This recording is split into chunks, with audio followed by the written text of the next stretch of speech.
Okay, ready? Chronicles of Narnia. We are now in book 2, The Lion, the Witch, and the Wardrobe. Can you see that picture? There you go. And chapter 1, Lucy looks into a wardrobe. Here's the picture. See the wardrobe? Okay, chapter 1, Lucy looks into a wardrobe. Once there were 4 children whose names were Peter, Susan, Edmund, and Lucy. This story is about something that happened to them when they were sent away from London during the war because of the air raids. They were sent to the house of an old professor who lived in the heart of the country, 10 miles from the nearest railway station and 2 miles from the nearest post office. He had no wife, and he lived in a very large house with a housekeeper called Mrs. Macready and 3 servants. Their names were Ivy, Margaret, and Betty, but they do not come into this story very much. He himself was a very old man with shaggy white hair, which grew over most of his face as well as on his head, and they liked him almost at once. But on the first evening when he came to meet them at the front door, he was so odd-looking that Lucy, who was the youngest, was a little afraid of him, and Edmund, who was the next youngest, wanted to laugh and had to keep on pretending he was blowing his nose to hide it. As soon as they had said good night to the professor and gone upstairs on the first night, the boys came into the girls' room and they all talked it over. "We've fallen on our feet on no mistake," said Peter. "This is going to be perfectly splendid. That old chap will let us do anything we like." "I think he's an old dear," said Susan.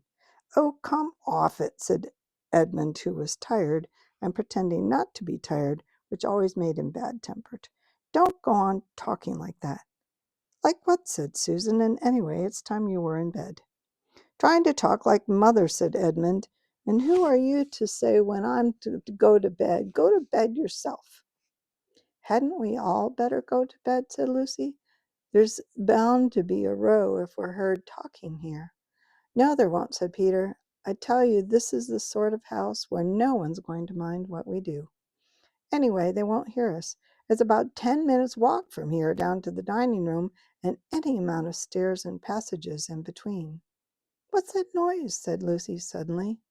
It was a far larger house than she had ever been in before, and the thought of all those long passages and rows of doors leading into empty rooms was beginning to make her feel a little creepy. "It's only a bird, silly," said Edmund. "It's an owl," said Peter. "This is going to be a wonderful place for birds. I shall go to bed now. I say, let's go exploring tomorrow. You might find anything in a place like that. Did you see those mountains as we came along? And the woods? There might be eagles. There might be stags. There'll be hawks." "Badgers," said Lucy. "Foxes," said Edmund. "Rabbits," said Susan. But when the next morning came, there was a steady rain falling, so thick that when you looked out the window you could see neither the mountains nor the woods, nor even the stream in the garden. "Of course it would be raining," said Edmund. They had just finished their breakfast with the professor and were upstairs in the room he had set apart for them, a long, low room with 2 windows looking out one direction and 2 in the other. "Oh, do stop grumbling, Ed," said Susan. 10 to 1 it'll clear up in an hour or so. In the meantime, we're pretty well off. There's a wireless and lots of books." "Not for me," said Peter. "I'm going to explore the house."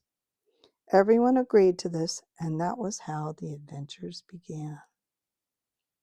It was the sort of house that you never seemed to come to the end of, and it was full of unexpected places. The first few doors they tried led only into spare bedrooms, as everyone had expected that they would, but soon they came to a very long room full of pictures, and then they found a suit of armor, and after that there was a room all hung with green, with a harp in one corner, and there were 3 steps down and 5 steps up, and then a kind of little upstairs hall, and a door that led out on a balcony. and then a whole series of rooms that led into each other and were lined with books. Most of them were very old books, and some were bigger than a Bible in church. And shortly after that, they looked into a room that was quite empty, except for one big window, the sort that has a looking glass in the door. And there was nothing in the room at all. Oh, excuse me. It was quite empty except for one big wardrobe, the sort that has a looking glass in the door. There was nothing else in the room at all except for a dead blue bottle on the windowsill. "Nothing here," said Peter, and they all trooped out again, except Lucy. She stayed behind because she thought it would be worthwhile trying the door of the wardrobe, even though she felt almost sure that it would be locked. To her surprise, it opened quite easily, and 2 mothballs dropped out. Boop, boop. Looking into the inside, she saw several coats hanging up, mostly long fur coats. There was nothing Lucy liked so much as the smell and the feel of fur. She immediately stepped into the wardrobe and got in among the coats and rubbed her face against them, leaving the door open, of course, because she knew it would be very foolish to shut oneself in to a wardrobe. Soon she went further in and found that there was a second row of coats hanging behind the first one. It was almost quite dark in there, and she kept her arms stretched out in front of her so as not to bump her face into the back of the wardrobe. She took a step further in, and then 2 or 3 steps, always expecting to find the woodwork against the tip of her fingers, but she could not feel it. This must be a simply enormous wardrobe, thought Lucy, going still further in and pushing the soft folds of the coats aside to make room for her. Then she noticed that there was something crunching underneath her feet. "I wonder, is that more mothballs?" she thought, stooping down to feel it with her hand. But instead of feeling the hard, smooth wood of the floor of the wardrobe, she felt something soft and powdery and extremely cold. "This is very queer," she said, and went on a step or 2 further. Next moment she found that what was rubbing against her face and hands was no longer soft fur, but something hard and rough and even prickly. "Why, it's just like the branches of trees!" exclaimed Lucy, and then she saw there was a light ahead of her, not a few inches away where the back of the wardrobe ought to have been, but a long way off. Something cold and soft was falling on her. A moment later she found that she was standing in the middle of the wood at night time, with snow under her feet and snowflakes falling through the air. Lucy felt a little frightened, but she felt very inquisitive and excited as well. She looked back over her shoulder, and there, between the dark tree trunks, she could still see the open doorway of the wardrobe, and even catch a glimpse of the empty room from which she had set out. She had, of course, left the door open, for she knew it was a very silly thing to shut oneself into a wardrobe. It seemed to be still daylight there.